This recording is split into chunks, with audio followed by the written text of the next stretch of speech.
नमस्कार, मी प्रभारी जिल्हा पुरवठा अधिकारी सांगली आशिष फुलके।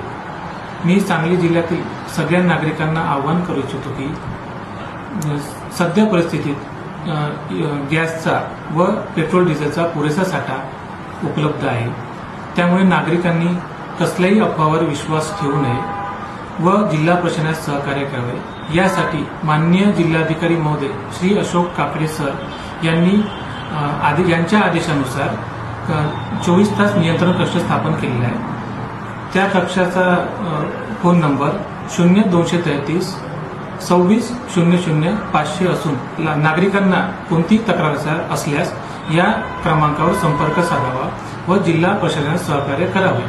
तसेच नागरिकांनी गॅस एजन्सी तसेच पेट्रोल पंप येथे अनावश्यक गर्दी करू नये ही विनंती।